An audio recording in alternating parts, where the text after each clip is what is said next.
할렐루야. 오늘은 요한일서 3장 1절로 3절의 말씀, 하나님이 고쳐 쓰시는 성품이다 라는 제목으로 하나님 말씀을 선포하겠습니다. 성도 여러분, 하나님은 여러 가지 속성이 있지만은 그 속성 중에서도 우리를 고쳐서 쓰시는 분이시다 하는 겁니다. 하나님은 또 아울러 거룩하신 분이십니다. 거룩한 성품에 참여한 자는 거룩한 일을 감당을 해야 될 줄로 믿습니다. 여러분, 야생의 들짐승들이 야생에 그대로 있었다면 집을 지키는 개가 될 수가 없었겠죠.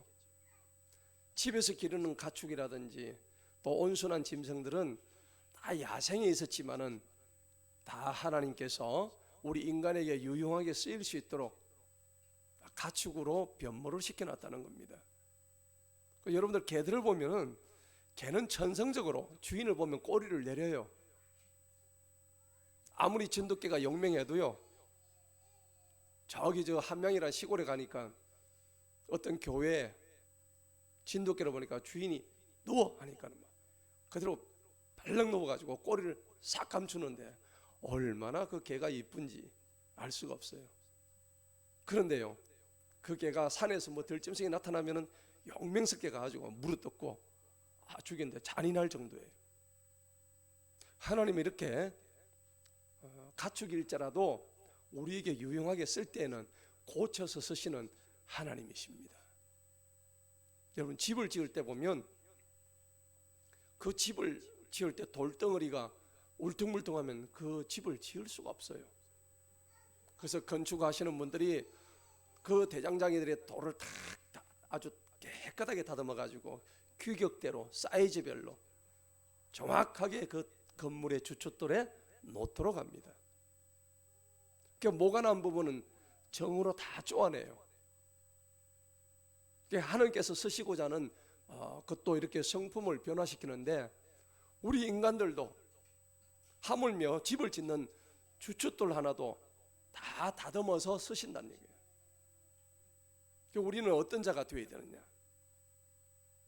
하나님께서 쓰시는 성품이란 제목인데, 오늘 성경에 우리가 읽었던 요한일서 3장 1절로 3절의 말씀은 이 사도 요한이 이 요한일서를 썼단 말이에요.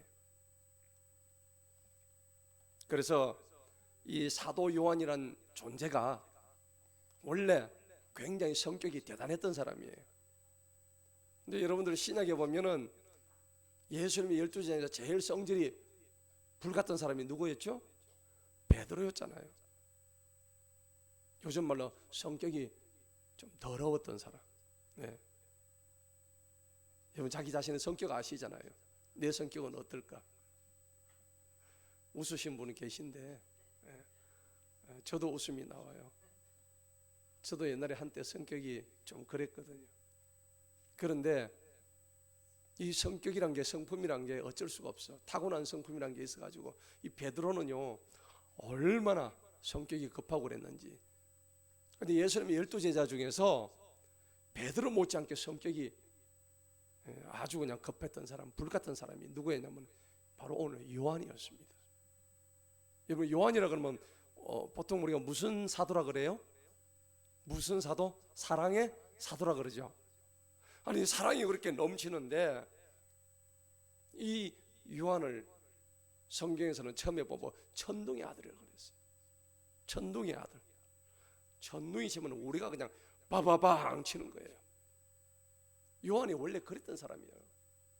근데 그런 사람이 요한복음을 쓰고요, 요한 1, 2, 3서를 쓰고 맨 마지막에 뭐가 있어요? 요한계시록까지 쓴 거예요. 신약에 무려 5권을 썼던 사람이 사도 요한입니다. 그런데 오늘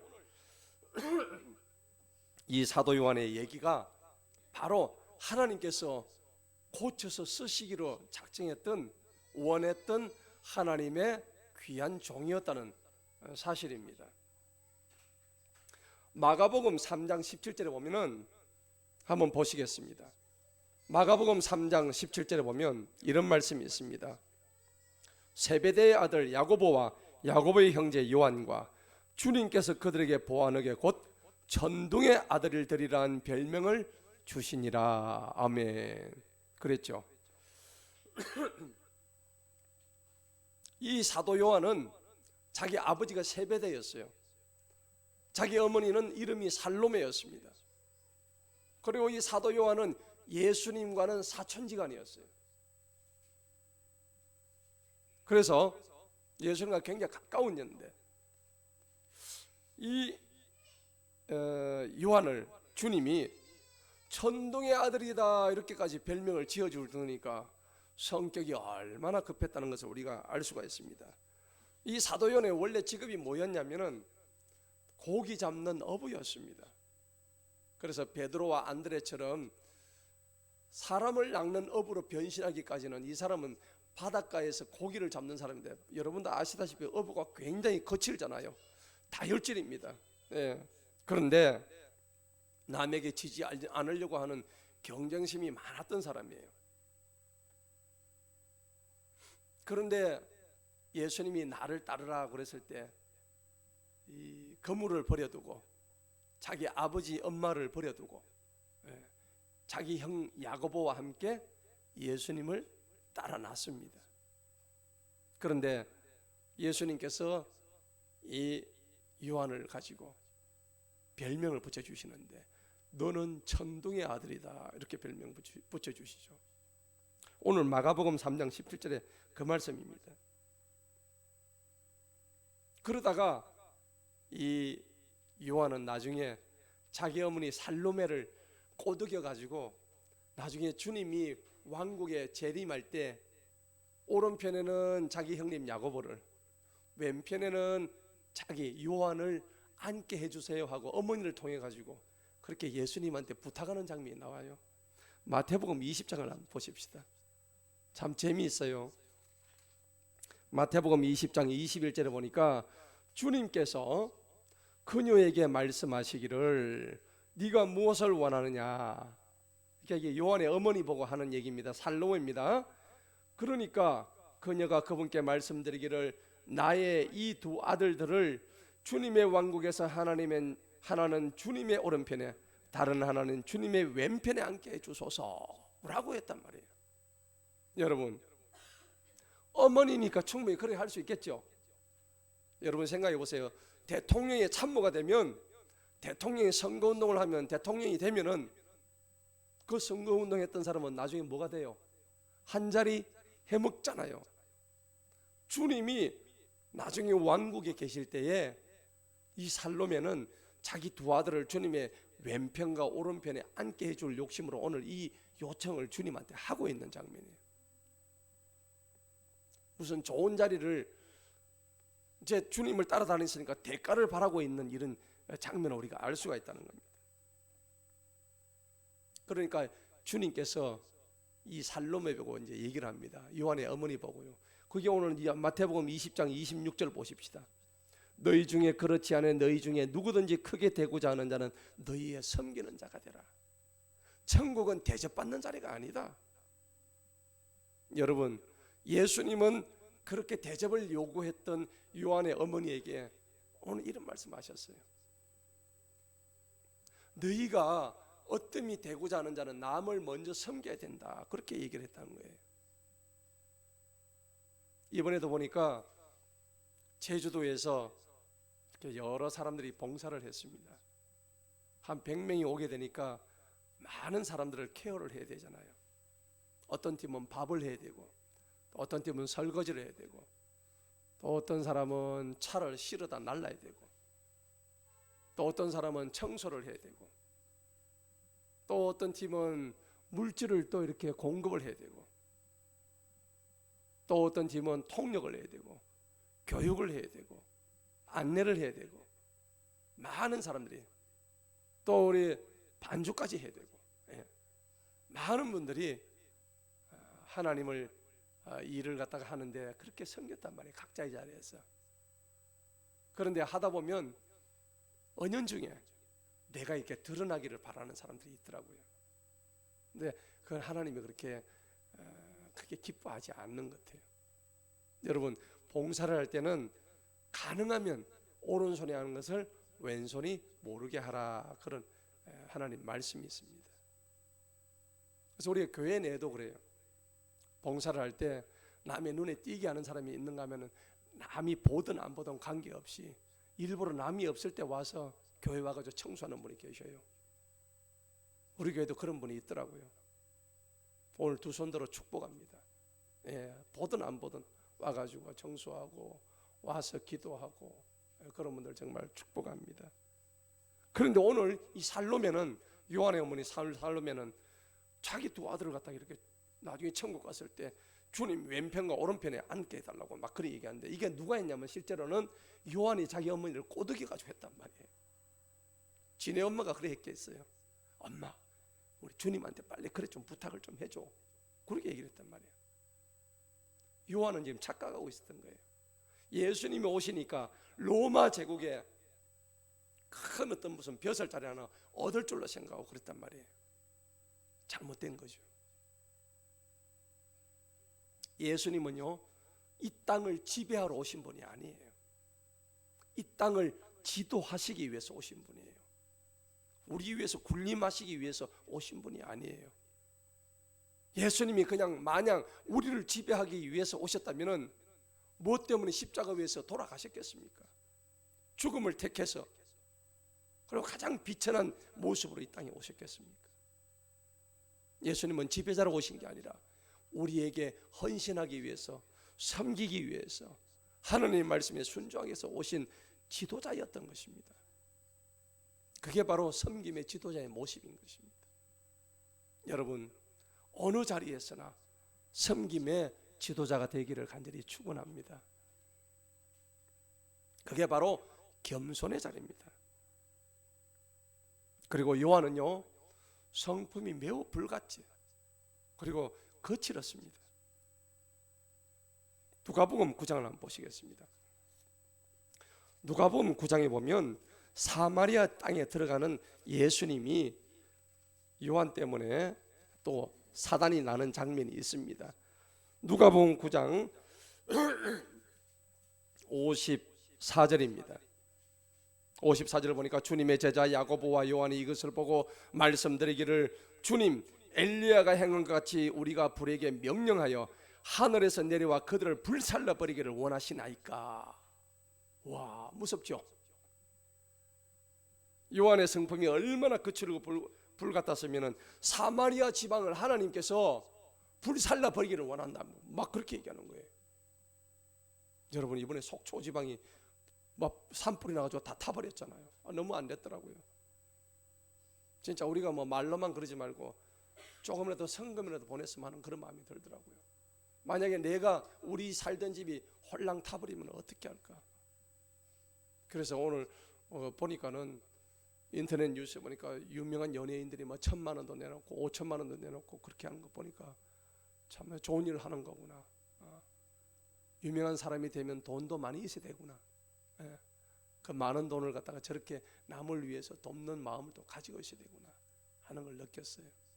여러분, 우리 주변에 이렇게 불쌍하고 어려운 사람들이 많이 있는데, 물론 나라에서도 돕겠지만은 여러분들 마음이 있을 때 그렇게 작은아마 성금이라도 보내는 우리가 되기를 원합니다.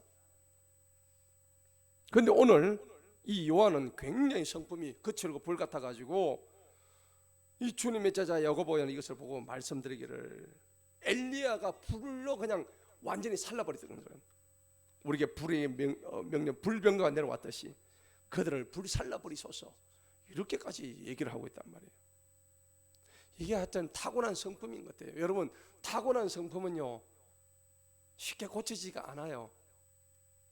여러분의 성품은 어떻습니까? 어떨까요? 겸손하고 온유할까요? 아니면 요한처럼 이렇게 거칠고 막 불같을까요? 나는 어느 쪽에서 오늘 한 번쯤 생각해 보시기 바랍니다. 그런데 쉽게 고쳐지지 아니했던 이 요한이 나중에 어떻게 변화하냐면은 하나님께서 가장 사랑하는 사랑의 사도로 변화하게 됩니다. 놀랍습니다. 여러분, 어떻게 변화됐을까요?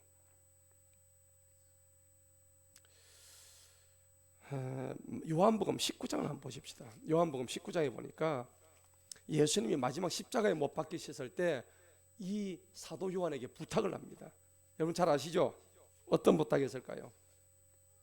26절에 보니까는 예수님이 십자가에 탁 박혔을 때 자기 모친 마리아하고 막달라 마리아가 탁 서 있을 때에 이제 운명하시기 전에요 부탁을 하는 장면입니다. 요한복음 19장 26절에 보니까 그때 예수님께서 자신의 어머니와 자신이 사랑하시는 제자가 곁에 서 있는 것을 보시고 어머니에게 말씀하시기를 여자여 보소서 당신의 아들이니이다 하시고 그때 제자에게 말씀하시기를 보라 내 어머니로다 하시니라.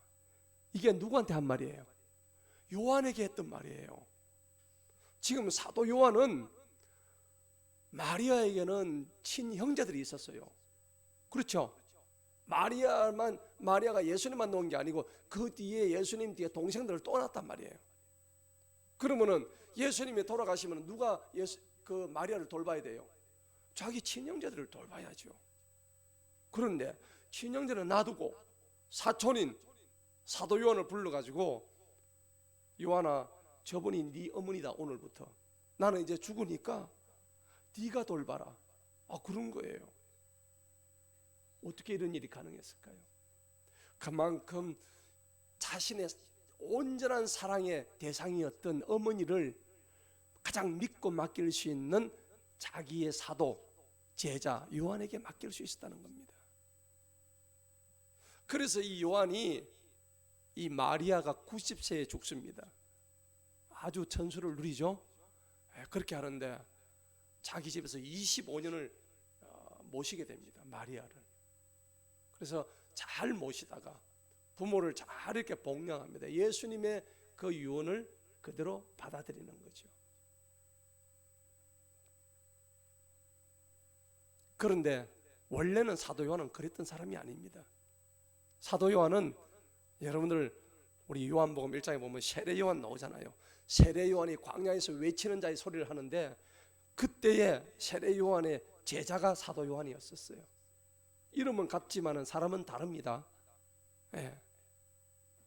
그래서 이 세례 요한의 제자가 사도 요한이었는데 얼마나 이 세례 요한이 광야에서 불의를 참지 못하고 정의를 외쳤는지. 그래서 막 내 뒤에 외치는 자의 소리가 있을 것이다 하고 막 크게 외쳤잖아요. 그런데 이런 성품을 보고 배웠는지 사도 요한이 굉장히 성품이 까칠했다는 겁니다. 남이 잘못한 것을 보면 참을 수가 없는 거예요. 얼마나 정의감에 불탔는지. 이런 사도 요한이 나중에 즉 천둥의 아들이었던 사도 요한이 이제는 사랑의 사도로 변신하게 됩니다. 사도 요한은요 실제로 자기 형이 야고보고 자기 아버지가 세베대고 자기 어머니가 살로메인데 원래 부잣집에서 태어났어요. 그 어려움 모르고 살았어요.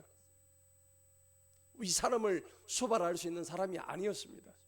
그럼에도 불구하고 예수님의 어머니를 마리아를 갖다가 25년간을 자기 집에서 수발하고 공양했다는 것을 보면은 대단한 사람이었어요. 왜 그랬을까요? 하나님의 사랑이 그에게 들어갔기 때문입니다.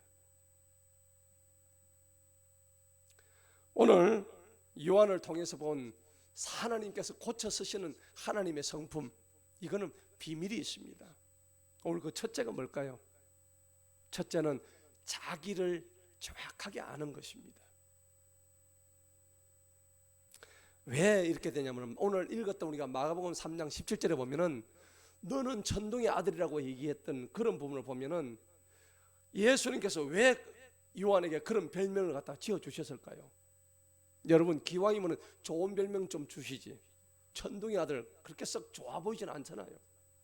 여러분 보고 우박의 아들, 천둥의 아들 이러면 좋겠습니까? 별로 안 좋잖아요. 예수님이 직접 지어주신 별명이에요.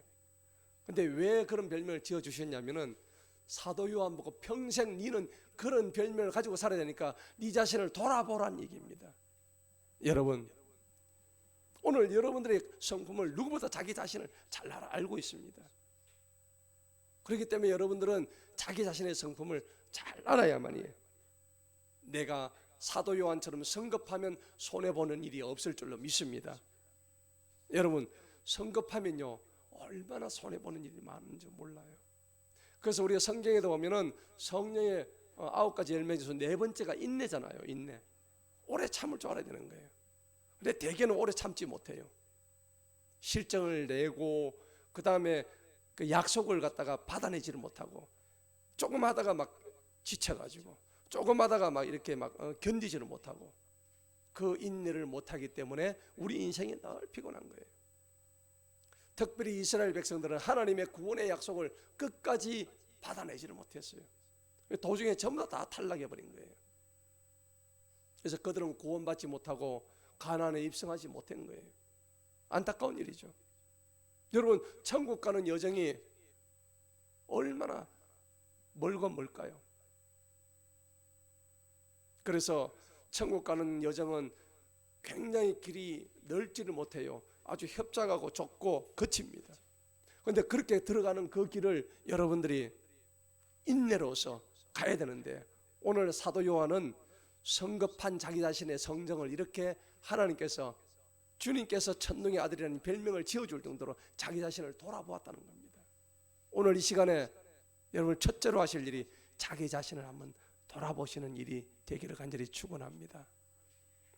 두 번째로 사도 요한은요 자기의 성품을 바꾸기 위해서 한 일이 있습니다. 기도했던 일입니다. 사도행전 한번 보십시다. 3장을 보십시다. 사도행전 3장에 보면 분명히 그는 기도했다고 성경에 기록이 되어 있습니다. 오순절 날이 충만히 임하니 그들이 다 한마음이 되어 한 곳에 모여 있는데, 자, 그랬죠? 그들이 다 모여서 기도했습니다. 기도했습니다. 이게 하나님께서 우리에게 주신 귀한 약속의 말씀인데, 여러분, 우리는 항상 주님 앞에서 기도하는 자가 되어야 됩니다. 제9시 기도 시간에 베드로와 요한이 성전에 올라가는데, 베드로와 요한이 기도한 말씀이죠. 여러분, 유대인들은요 하루에 3번을 기도했다고 해요. 3번을 언제 기도했냐면은 아침에 9시, 그 다음에 정오에 12시, 그리고 오후 3시, 이렇게 3번씩을 기도한 습관이 있다 그래요. 근데 우리가 기도를 하게 되면은, 우리가 기도는 어떤 효과가 있느냐면은 하나님의 음성을 들을 수 있는 좋은 기회가 된다는 겁니다. 신앙생활을 하면서 하나님의 음성을 듣지를 못하고 또 하나님이 내게 주시는 감동을 갖다가 깨닫지 못한다면 왜 기도를 해야 될까요? 그냥 내 하고 싶은 얘기만 잔뜩 하고 하나님이 내게 주시는 감동의 어떤 소리를 듣지 못한다면 의미가 없는 거예요. 그래서 여러분, 하나님한테 기도를 많이 했던 사람들이 받는 약속은 굉장히 큰 겁니다. 우리가 여러분들이 이스라엘의 그 중동에 가면은 기름이 많이 나잖아요. 기름이 많이 나는데 이 세계 최대의 산유국 사우디아라비아 같은 경우 약 2,500배럴이 이 지하에 묻혀가 있는 거예요. 금은 황금이라 그러죠. 그런데 이 유전을 발견한 동기가 누구였냐면은 지보토 올람사의 대표 토비아 루스키라는 사람이 있었대요. 그런데 이분이 성경을 읽다가 어느 날 유전을 발견하게 된 거예요. 그 성경에 보니까 모세의 축복을 보고 그 탐사를 시작했답니다. 신명기 33장에 나온대요. 한번 눈으로 한번 확인해 보십시다. 신명기 33장 보면은 금은 황금, 석유가 나오는 장면이 나와요. 신명기 33장입니다.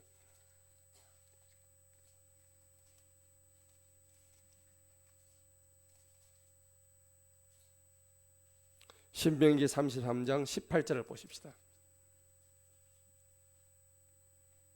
19절요. 그들이 백성을 산으로 부를 것이요 그들이 거기서 의의 희생물들을 드리니 이는 그들이 바다의 풍요함과 모래 속에 감추인 뭐죠? 보물입니다. 이걸 흡수합니다. 이 구절을 믿고 하나님한테 이 약속을 달라고 기도했더니 하나님께서 유전을 발견하게 하신 거예요. 그 여러분들 얼마나 지금 부자입니까? 그렇죠? 예. 황금이 바닥에서 검은 황금이 그냥 그렇게 나오는 거예요. 그리고 천연가스가 얼마나 수없이 많이 매장되어 있는지 알 수가 없죠.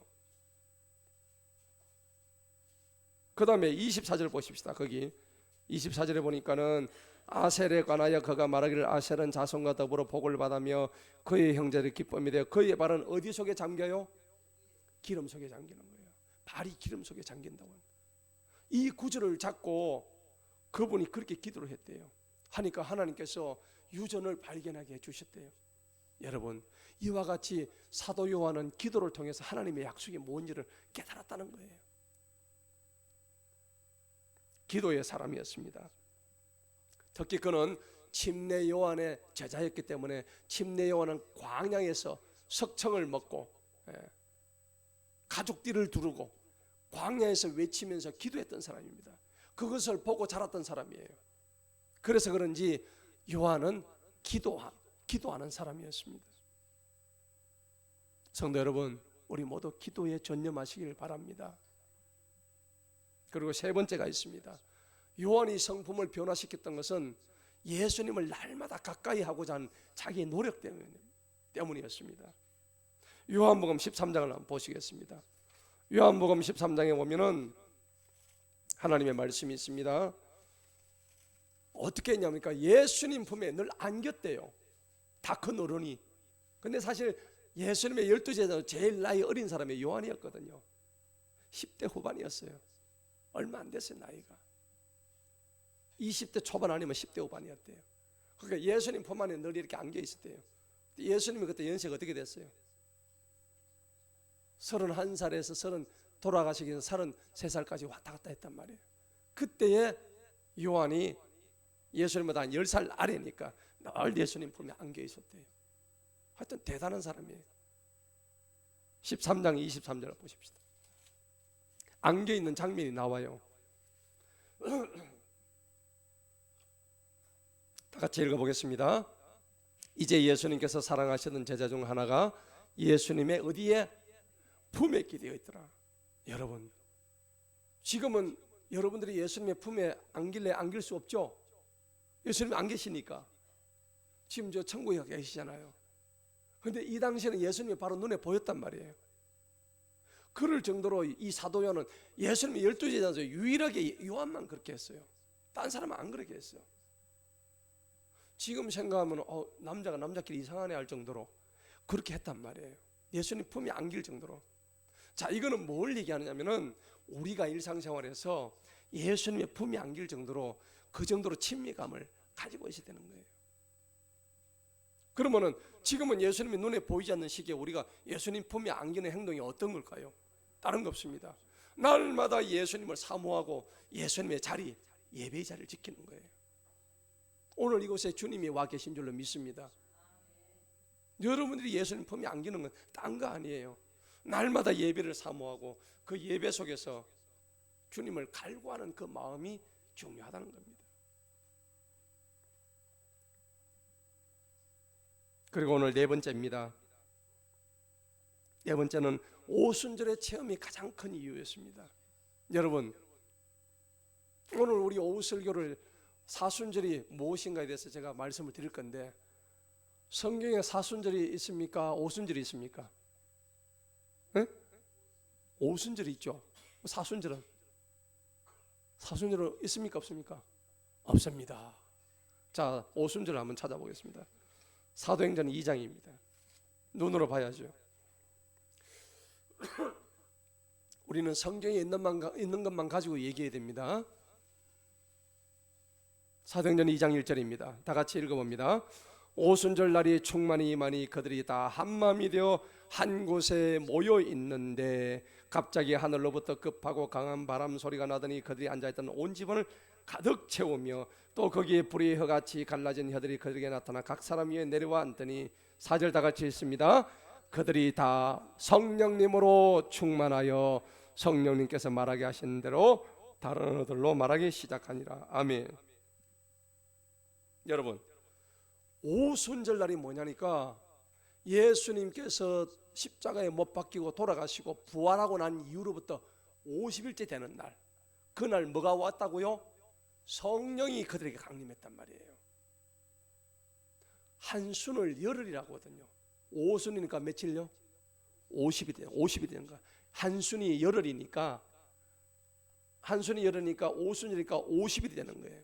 야, 50일, 예수님이 부활하시고 50일 만에 뭐가 오셨다고? 성령님이 오신 거예요. 성령님 오니까 어떤 일들이 벌어났어요. 막 말하지 못하는 자들이 막 방언을 막 얘기합니다. 방언은 뭐 때문에 하는 겁니까?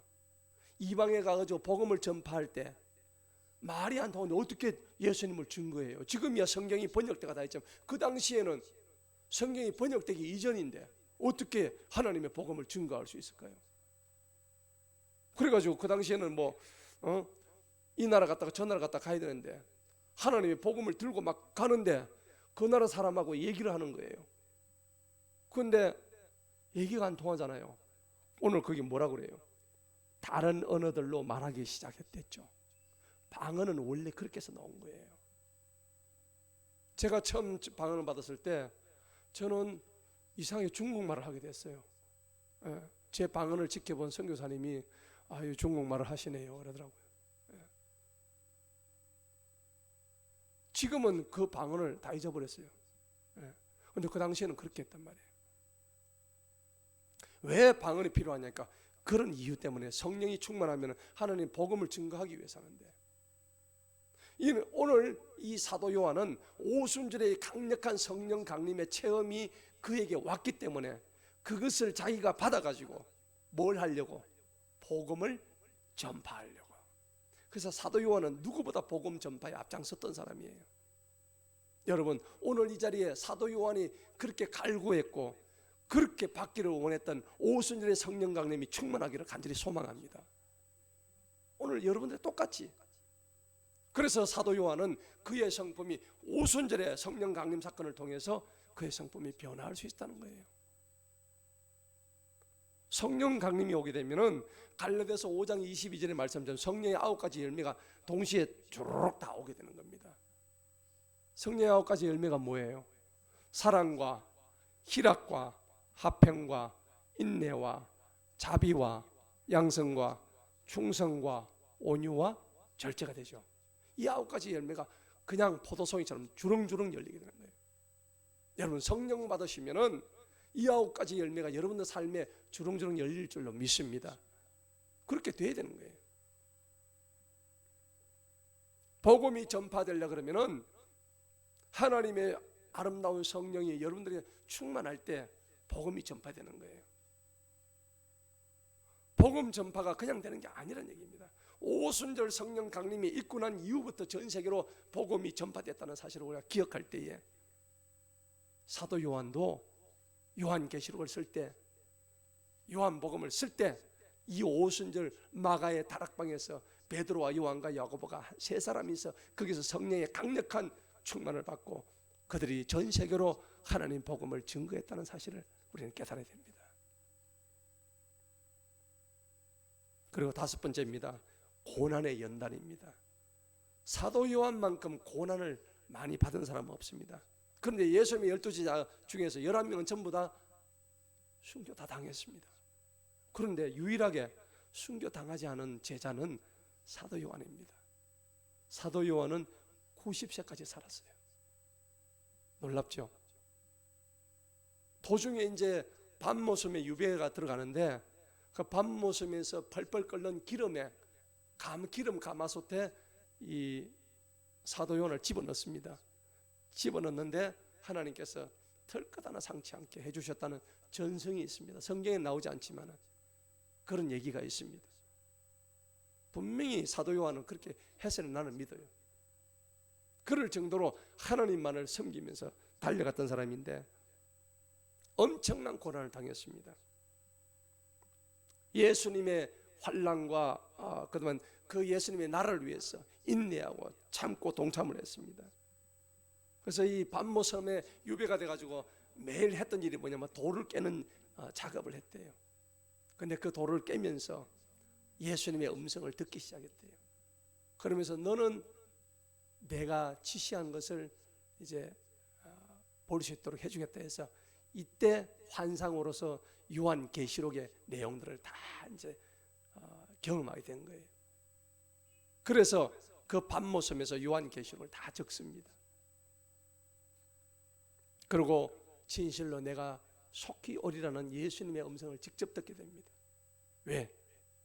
사도 요한은 이미 예수님하고 너무나 오랫동안 같이 있었던 그런 친구 같은 존재였으니까요. 근데 예수님께서 환상으로 나타나셔가지고 아마 사도 요한에게 너는 이 계시록을 이제부터 내가 지시한 대로 쓰라고 했을 때에 내가 진실로 속히 오리라고 했던 하나님의 말씀을 분명히 들었을 것입니다. 그러니까 우리가 요한계시록을 읽을 때에 밤모섬에서 그렇게 고난을 당하면서 유배되어 있었던 사도 요한의 입장을 생각하면서 읽게 되면 그 계시록이 너무나 생생하게 여러분들 접하게 될 겁니다. 여러분 이번 주에 요한계시록 한번 읽어보세요. 얼마나 거기 보면 2장에 보면 이 마지막 시대 7교회들의 좋지 않은 모습들, 그 중에서도 진짜 백이 우리 서머나 교회, 그런 좋은 교회들의 모습도 있고, 그렇지 않고 배교하는 이 마지막 시대 교회들의 모습에 대해서 아주 적나라하게 적혀 있습니다. 그리고 마지막 시대에는 하나님께서 이 땅을 심판하신다는 내용 전부 다 나와 있습니다. 그리고 하나님을 제대로 믿는 우리는 구원받는 백성으로서 우리는 천국으로 인도될 것이라는 그런 믿음의 확신이 거기에 기록이 되어 있습니다. 그 주인공이 다 되시기 바랍니다. 마지막 6째, 우리 예수님께서 재림하실 때에 온전해질 것이라는 그런 확신이었습니다. 오늘 우리가 본문 말씀 보시겠습니다. 요한일서 3장에 보시면은 오늘 우리 본문 말씀입니다.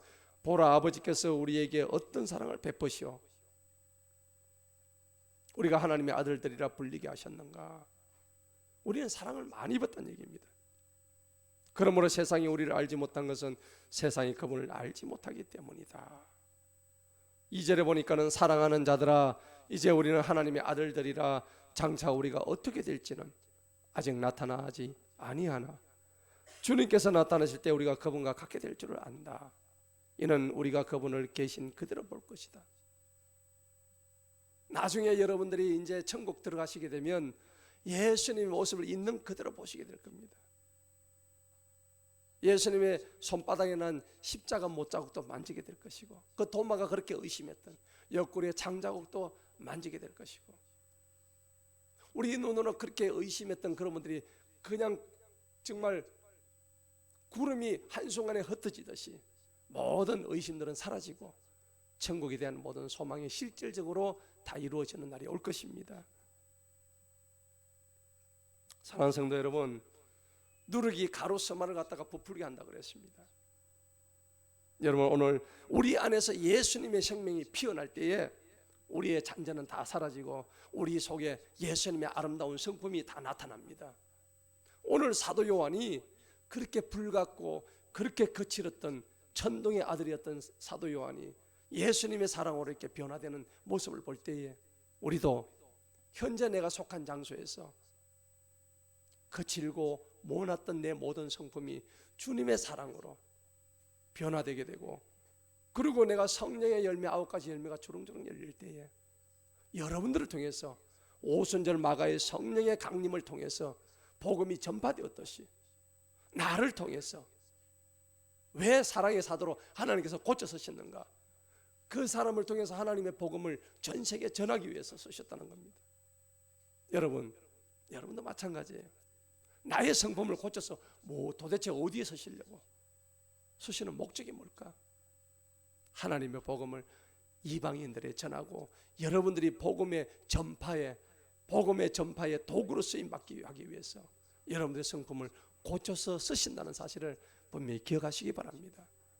그럴 때에 여러분들 삶이 바뀌어지고 여러분들 가정이 변화가 되게 되고 여러분 자녀가 잘 되게 되고 또 이 교회가 부흥하게 되는 놀라운 역사가 여러분들의 작은 성품 하나의 변화에 있어서 비롯된다는 것을 깨달을 때에 오늘 이 사도 요한을 통해서 바라본 성품의 변화가 얼마나 내 가정을 살찌우고 나의 삶을 윤택하게 하고 내 교회를 부흥시키고 이 나라를 변화시킬 수 있는 가장 미끄럼 초석이 된다는 것을 생각할 때에 그런 주인공이 되셔서 사도 요한 같은 그런 주인이 되셔서 이번 한 주를 승리하는 저와 여러분 되시기를 간절히 축원합니다. 기도하시겠습니다.